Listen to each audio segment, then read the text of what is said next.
it's Wesley. Welcome back to 22 Zines, Zines for Greenhorns. We are now all the way up to part 5, distribution. So this is all about how to get your now finished and printed zine out into the world. Hooray! I wanted to make this part because I know that as a newbie, one of the hardest and perhaps more intimidating things about making your own zine is finding a way to get it out there. So throughout this video, we're going to talk about a few ideas for doing so. We'll have ideas on ways of selling your zine to try and recoup some of your printing costs. You probably will not make a profit. This is not the right thing to be doing if you're looking to make a profit.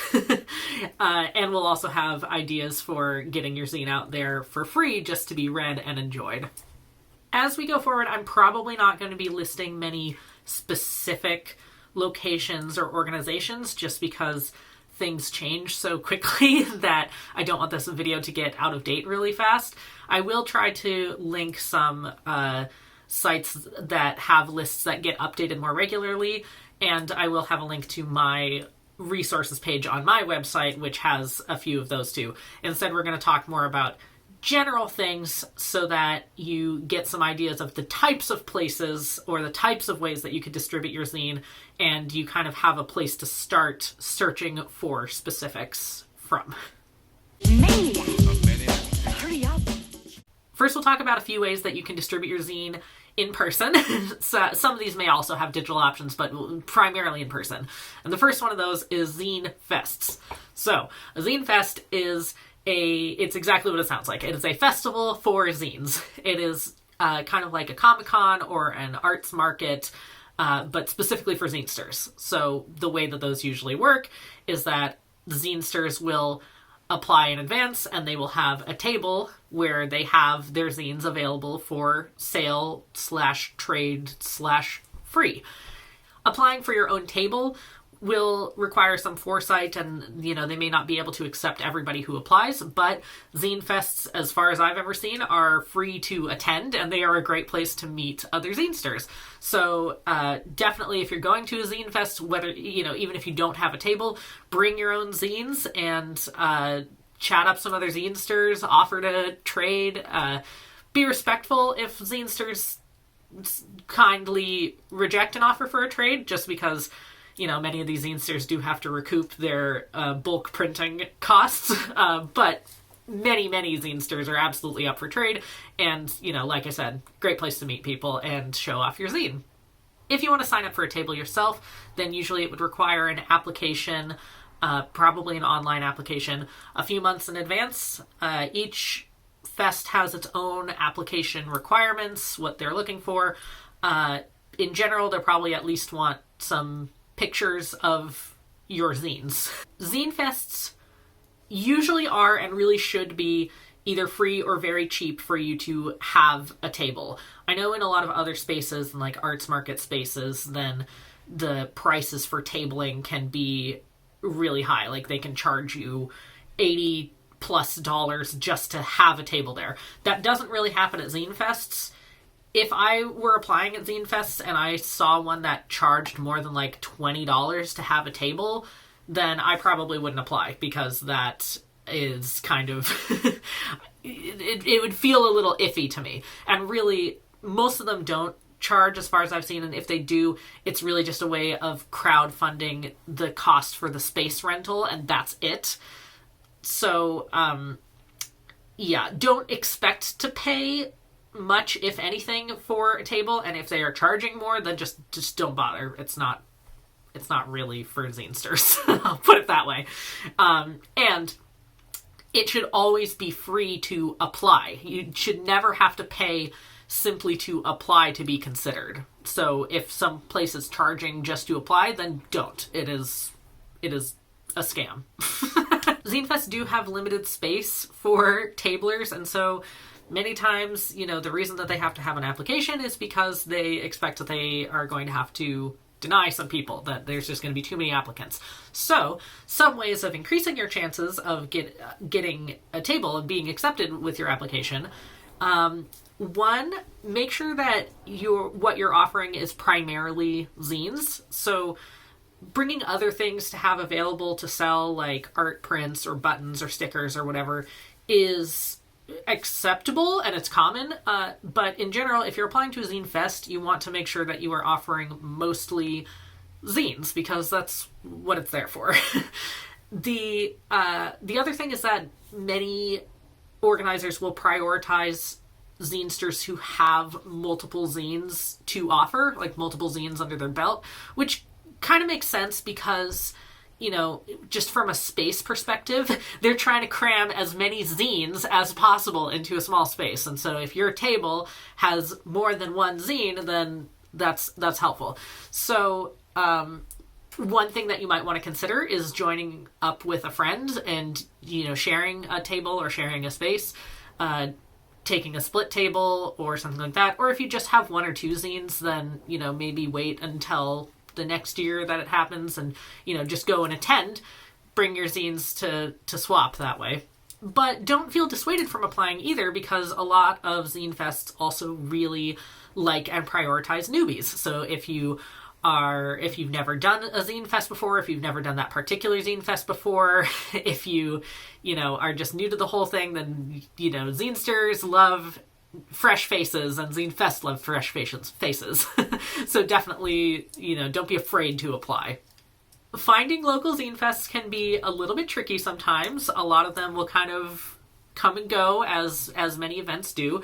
So what I would recommend is, for one, if you have a local arts newspaper of any kind or arts newsletter, like in my area we have the Boston Compass, for example, then definitely keep an eye out on that. Keep an eye on their events pages, keep an eye on the newspaper itself.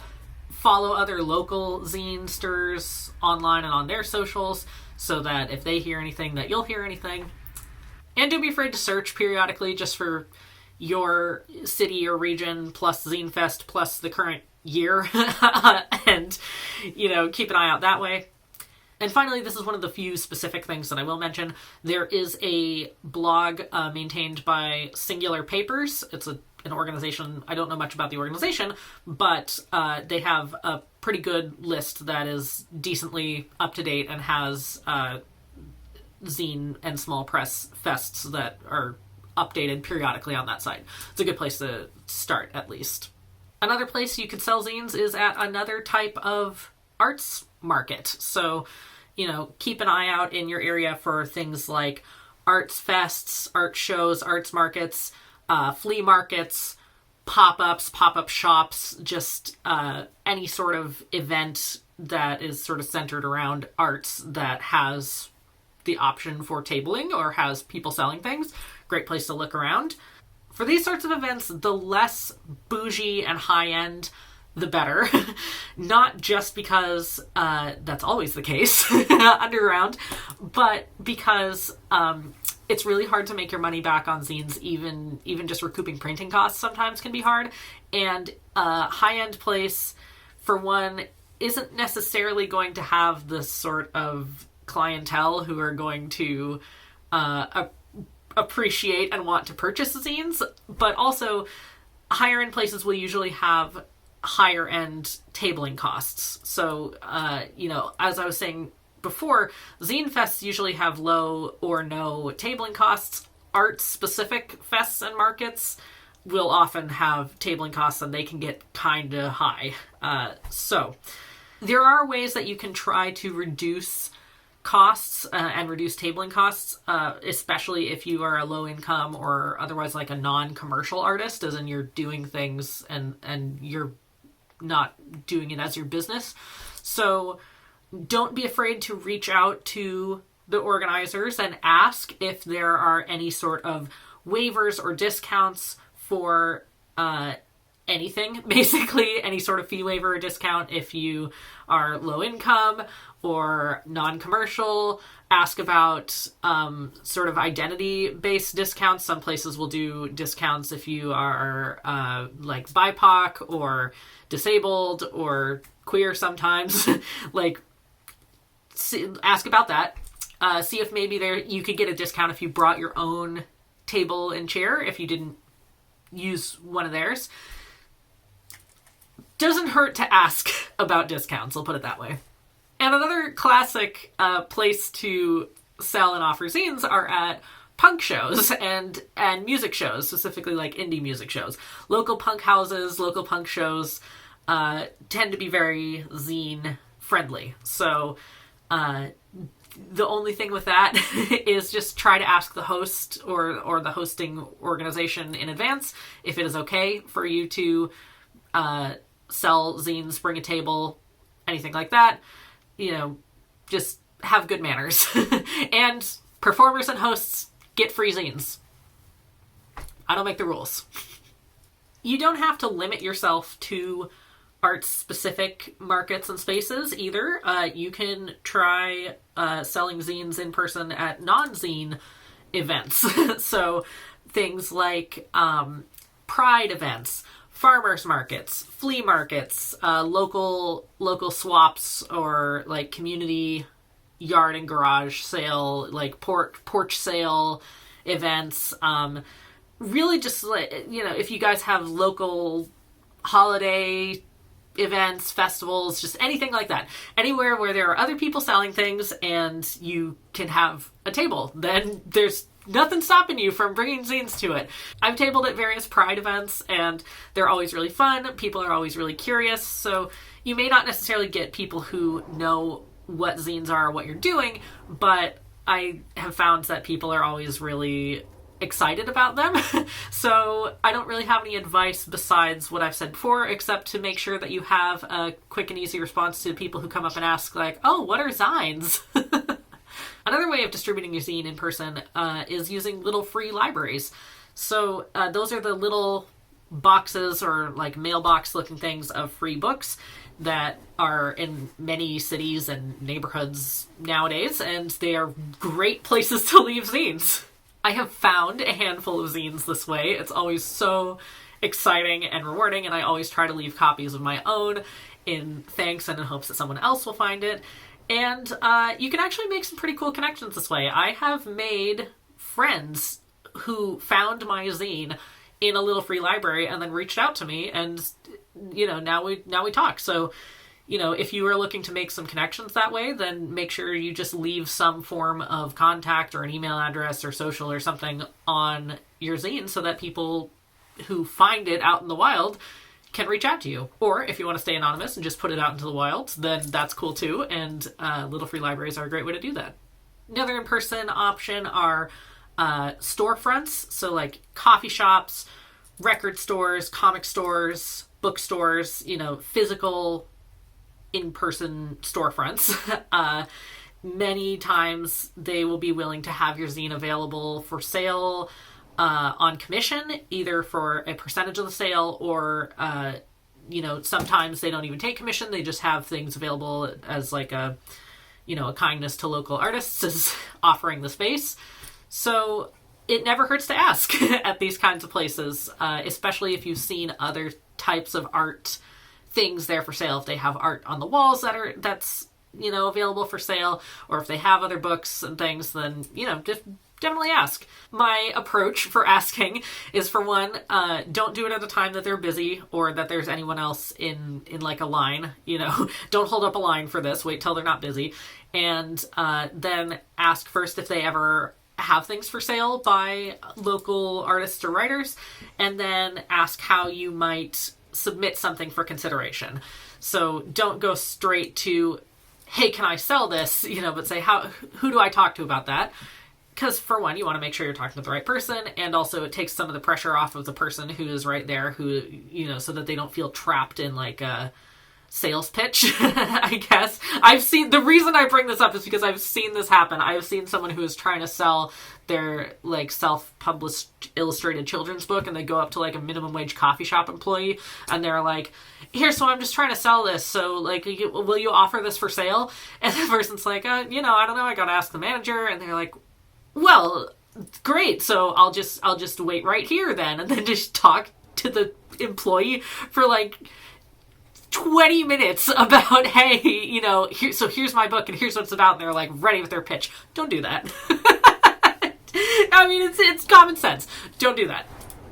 Ask how you might submit something for consideration, and also if possible. So you can always ask if you can leave a copy for them to consider, so that they know that, you're letting them read it first. You're not trying to hawk something that's like racist or shitty or something. Some places will have things for sale like that. Even more places will let you just drop off copies for free.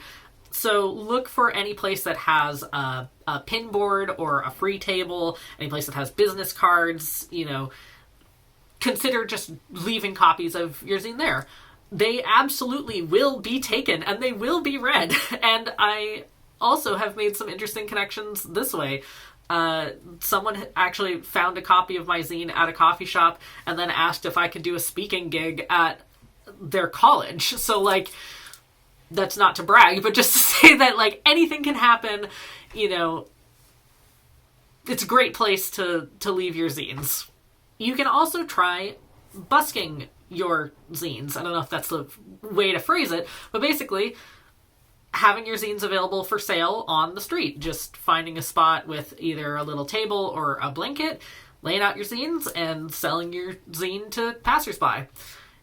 I was a little scared to start doing this, but I really wanted to give it a try, and it's actually really fun, and it can be a fun way of connecting with your local community. So if you feel safe doing so, then I do recommend it, but make sure that you feel safe doing so. Your best way of approaching this, for one, is do your research in advance. Make sure that you know if there are any local ordinances or laws on busking, and pick a place that is high pedestrian traffic with, if there are other artists, or if you've seen other people busking in that area, that usually means that it's a pretty safe spot. And make sure that you know your etiquette for busking. So, it's kind of its own culture. It has its own etiquette. You don't want to blow up someone else's spot. If a store owner or somebody asks you to move along, you just do it. There's sort of things for that. So I'll link a resource that I found really helpful for getting started with busking. But point is, it's something to consider, and it could be fun.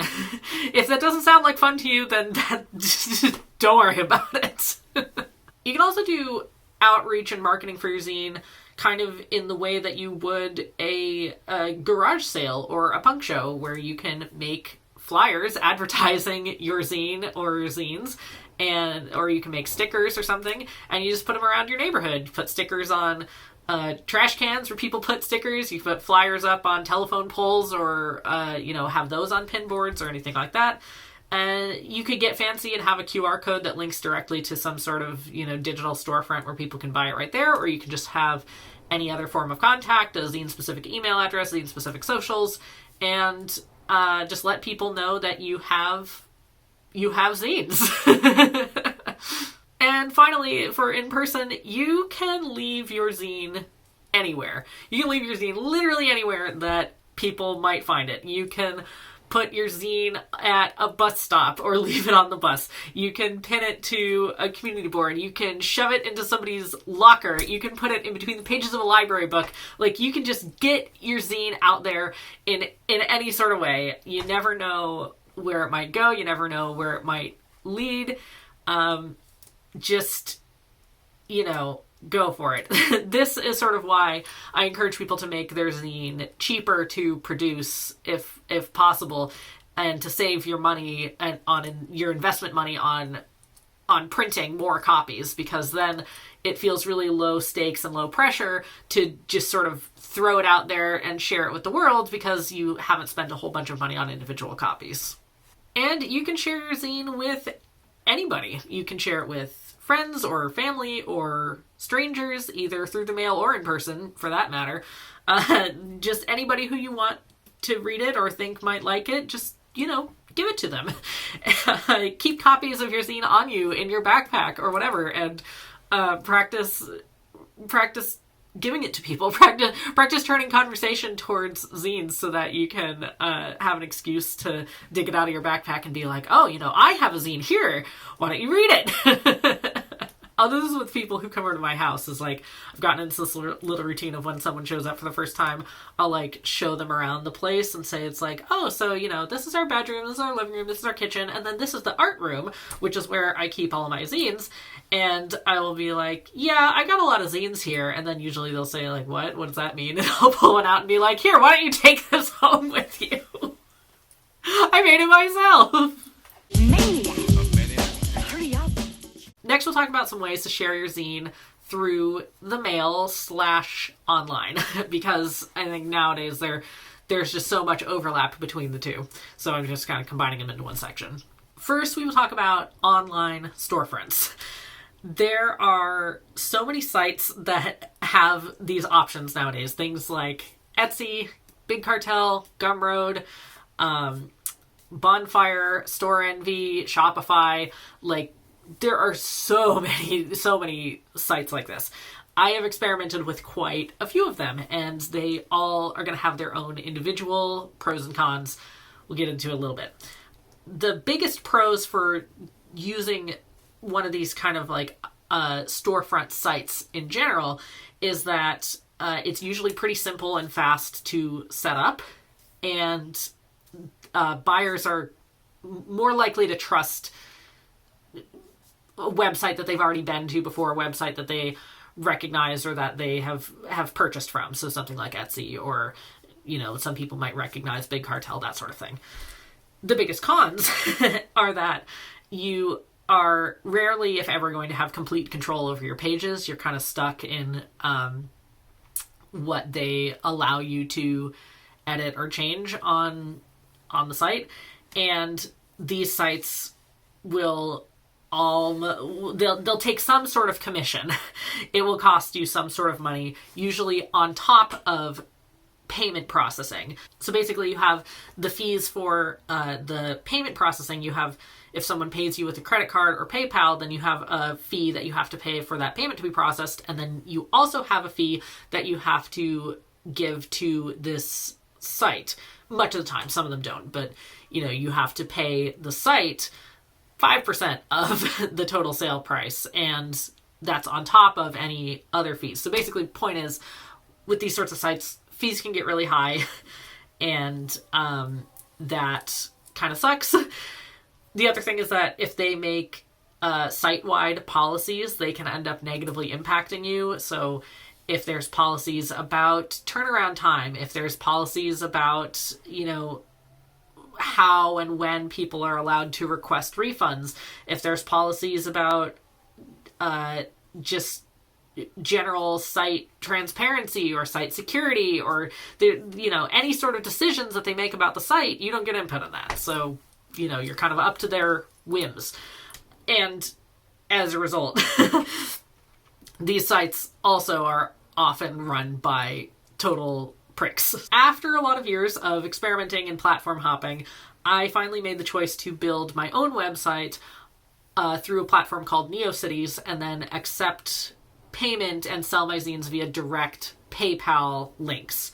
So I am 1,000% satisfied with this, because it solved a lot of the cons that I was having with these big these other storefront sites. I feel like it is the most stable, and it certainly gives me the most control over what I want to do, and that's great. It does require a lot of setup. Not as much as you might think, but it does require a lot of setup. So I understand how that may not be accessible. Like, building your own website might not be accessible for some people. If you just want a free-to-use, quick and dirty, easy site where you can put up your zines, link to it, and people can buy zines from it, then my biggest recommendation is itch.io. itch.io. I really like it. I actually still use it so that I can give people links to digital downloads of my zines if they want it. So I recommend itch.io because it allows you to make your items available both for free or pay what you want, or for a set amount. So you have different flexible options. If you want to have like a minimum payment and then people can donate on top. If you want to have a set payment, this is how much it costs, period. If you want to make it available for free, you have a lot of options for that. It supports digital downloads and the sale of physical items.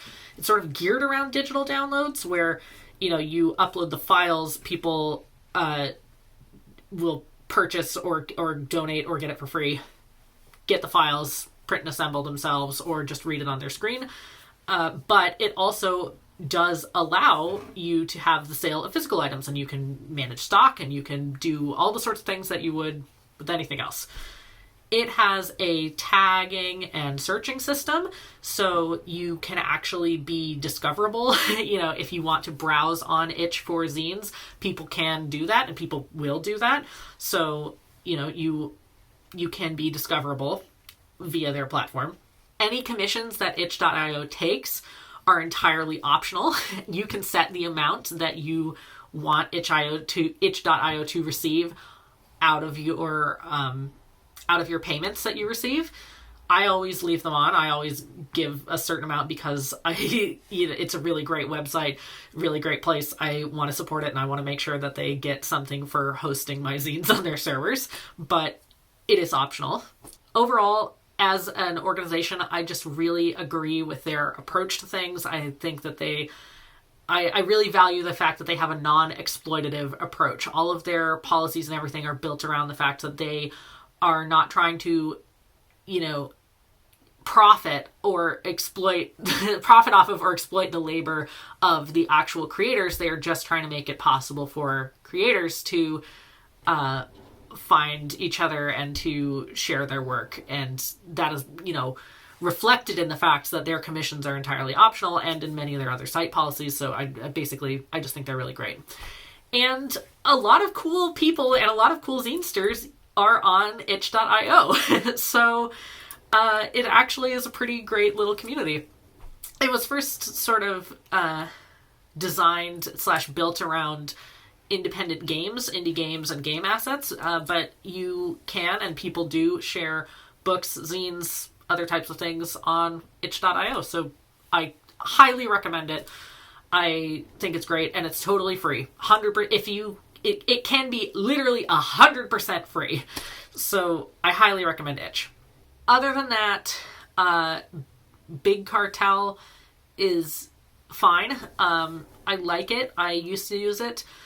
They are only free for up to 5 items. So if you have very few zines and very few items that you want to have available, then that could work for you if you wanted to.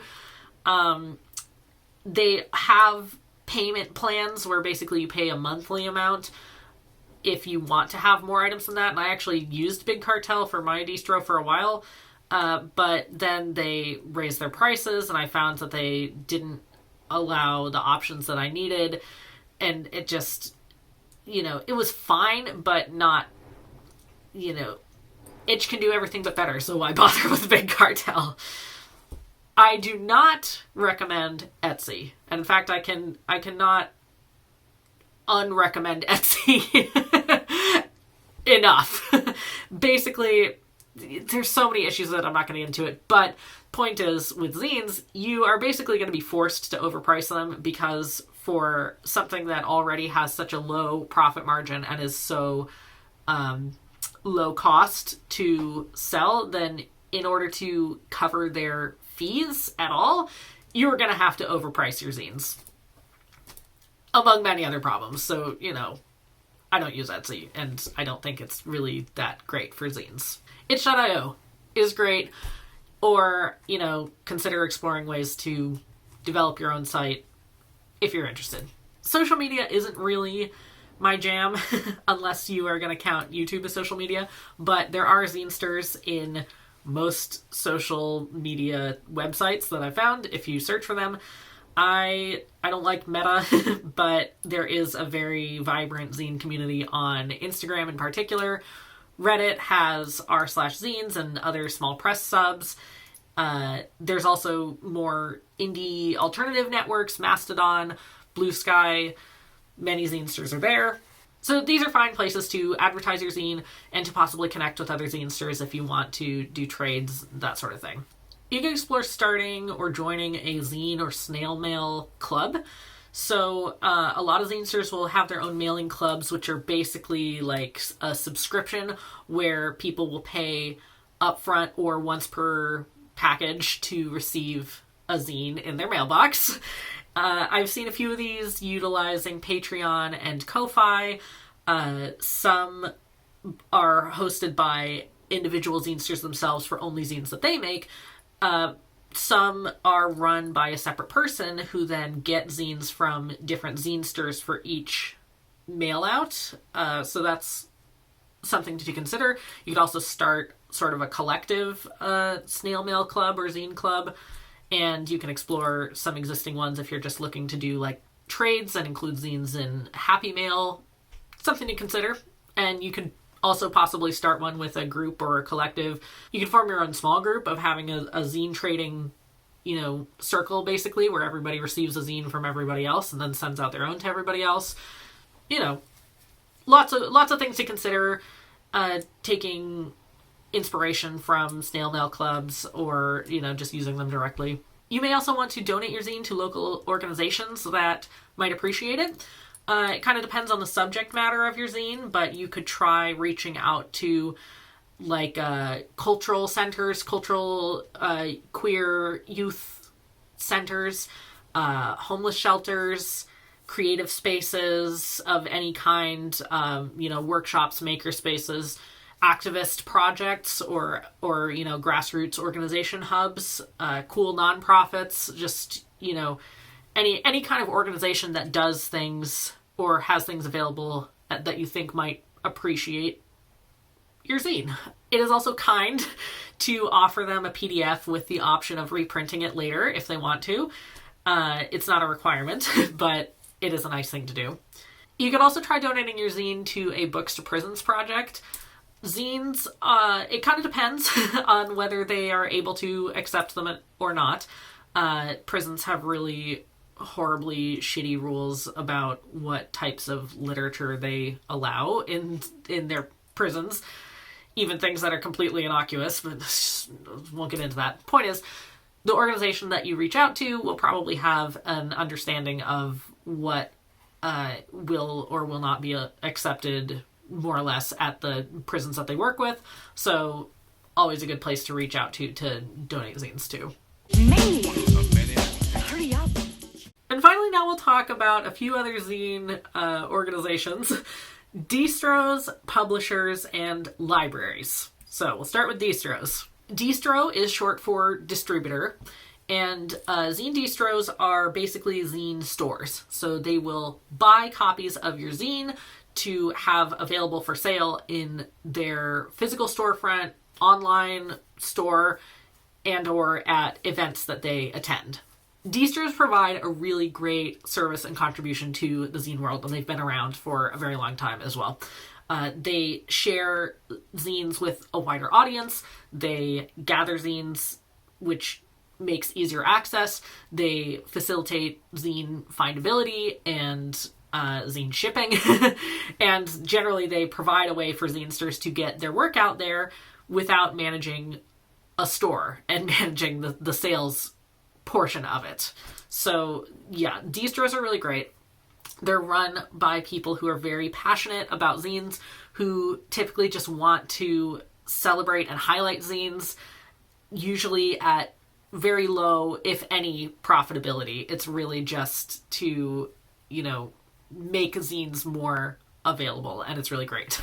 Different distros operate in different ways, but they usually fall into one of two categories, where they will either do consignment or an upfront purchase. Sometimes both, really, it's like one or the other. So for consignment, you basically send copies of your zine to them, and then they will pay you if and when the individual copies sell.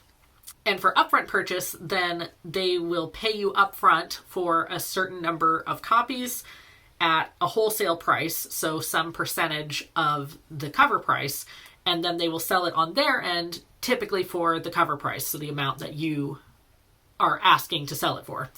And your cut, the difference between the wholesale price that they are paying you and then the cover price, It will depend on the distro and the amount of zines, like the copies that they are purchasing. Usually it's somewhere around 50% of the cover price. That's kind of the like rule of thumb. If a distro accepts submissions, then it will have instructions and guidelines for doing so. But here I will offer a little bit of general advice. 1, read all the submission guidelines. So anything that they have on their page for submission guidelines, read them and follow them. If you know that your zine doesn't fit entirely into what they're asking for, or if they have put a pause on taking submissions for any reason, then just look for other distros. Don't waste your time, don't waste their time. When you reach out to submit, include as much relevant information as you can. So in addition to whatever they ask for on their submission guidelines, it can be helpful to mention the zine's size, the zine's length, the cover price, and whether your cover price is flexible or not. A brief summary or description of your zine with a few keywords, and the general region that you're from. All of those can be useful things to include. Expect to send in a physical copy for review. Some distros will accept a digital submission for review, like my distro will do that. But most will like to see what it looks like in person, and it also serves as a way of limiting the overall number of submissions that they get, because, you know, they can often get very overwhelming. Also, given the volume of submissions that distros receive, most of the time they will not be able to pay you for the submission copy itself. And be patient, because running a distro is hard work for little to no pay, basically no pay. It is done by people who are doing it for the love of zines. So when I say be patient, I mean it may take several months to hear anything back, and that is normal. So sending more messages is not going to get anything done faster. When it comes to finding distros to submit to, distros, like many other things in the zine world, are often popping up and down. There have been a few mainstays for a long time, but some pop up and some close down, and you know how it goes by now. So I will include some options for that, for finding that, a couple of lists in the resources page that I'm linking below, but also just keep your eye out, search for distros online, you know, that kind of thing. Next, we'll talk about zine publishers. So while many places will only distribute zines, others will offer full or partial publishing services. And so basically that means that they may handle any number of parts of the process of getting the zine to print. So they might handle just the printing itself, where you would send them your work as a PDF or a file format, and then they will do the printing, the assembly, and then the distribution of zines. Or they may be more involved. They may have more involved offerings where they will help edit or arrange your work on the pages themselves. The pricing for these services, it's going to vary wildly. Much of the time, if they are also distributors, which is kind of what we're talking about, then they will take some percentage off of the profit. So a zine publisher, much of the time, rather than you paying them up front for them to print it, you're basically giving them license to print it themselves, and then they will pay you a percentage when something sells, or in person, or in upfront, based on the amount that they're printing or something like that. Working with a zine publisher can be really convenient if you don't have access to printing services, if shipping costs to distros or publishers are prohibitive for you, if you want the publisher to be able to reprint copies as needed without having to contact you or get your input every single time, if you want, the restocking element to just kind of keep going and happening, then have the publisher deal with the restocking component. That said, don't go with the publisher just because you are afraid of the printing, assembly, and shipping process. I hope that by now, up to this point, you are not terribly overwhelmed and are instead kind of excited to give it a try. Also, just a heads up, sometimes the words distro and publisher are kind of used interchangeably or inconsistently, so just make sure that you are taking a close look at the organization's submission pages and about pages to get a clear understanding of what exactly they do and what you are doing when you send your zine in to them. And finally, we're going to talk about zine libraries. So, as a librarian, I had to talk about zine libraries. Basically, a zine library is a collection of zines that is made available to read for free. So they may be individuals that are sharing their own collections, or they might be entire organizations that have dedicated staff to, running it. They may be available digitally and or in-person spaces. They may be part of a larger organization like a public library or a university, or they may be independent nonprofits that are sort of like structured organizations, or they might just be people doing it in their garage. Shout out to Sherwood Forest Zine Library in Austin, Texas on that one. The mission of zine libraries is really a mix of archival preservation and facilitating access to zines. So it is thanks to zine librarians, both, professional librarians and DIY amateur zine librarians, that we have access to zines from the pre-internet days, period. And donating your zine to a zine library is a great thing to do because it allows it to be shared and preserved as a representation of zine culture in this moment. There are lots of zine libraries, large and small, that you could consider donating to. In general, zine libraries can't pay for copies. Sometimes they can, but it's usually best to just kind of let them do that and find you if they can pay for copies. Like a librarian may find you at a fest or find you online and then reach out and ask if they can purchase a copy of your zine to be made available in their collection. And you can always say no, also. That is important to know.